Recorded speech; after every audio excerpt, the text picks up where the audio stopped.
on their lead tech analyst, Beth Kindig. And Beth, so 2024, 2025, these hyperscalers say we're going to spend X amount of money, and Wall Street looks at it as a positive, right? It has this massive multiplier effect.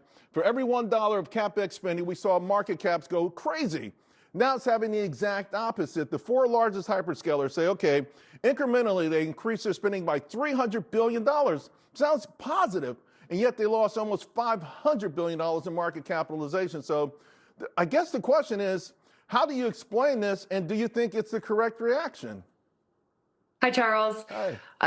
The market concern is understandable because big tech has moved from being the demand drivers to now being large capital spenders. It's really a role reversal.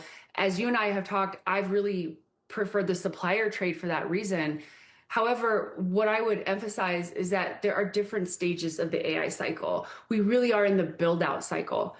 We are moving into the monetization cycle. So it's not that big tech is going to miss out on AI. It's that big tech's AI moment simply hasn't happened yet. They're later in the cycle. So let's go to the software, right? That's in the eye of the storm. I used this chart last week. I absolutely love it because it shows labor costs as a percentage of revenue here, exposure to automation by AI, and right smack at the top of the corner, software.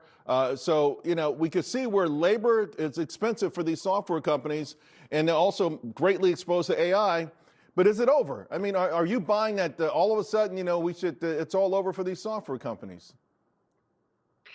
I do think there will be immense disruption in the software layer. It's a threat of replacement, actually, for legacy cloud. And legacy, Charles, is really the last 10 years. I'm not talking 20, 30 years ago, as brief as 10 years ago. Now, going back to that big tech CapEx spending, it's not only big tech, it's also these AI R&D firms. And the easiest way for them to make back that capital is to go after the high margin recurring revenue of software. So it's going to be a highly competitive space.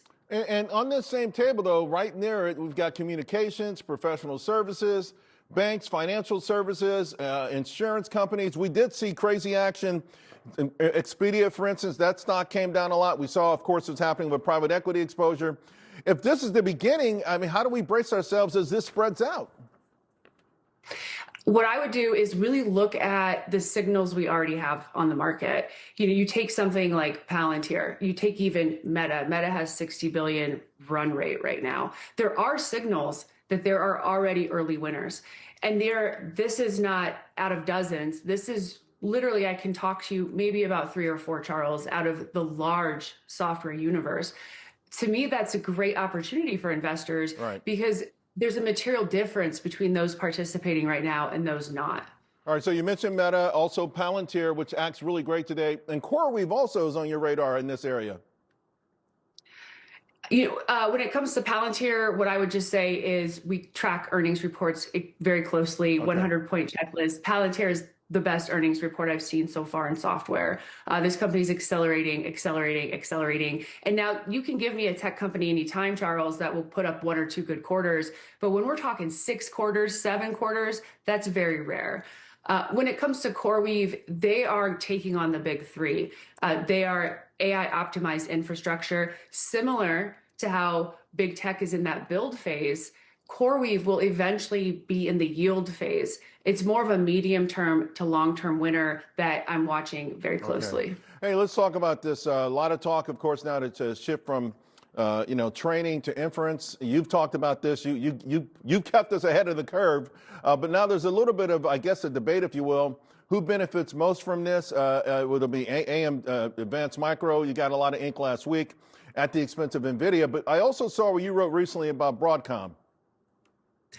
All great questions, Charles. When I look at the AI chip market, the pie will just keep getting bigger and bigger. Keep in mind, NVIDIA is the whole pie right now.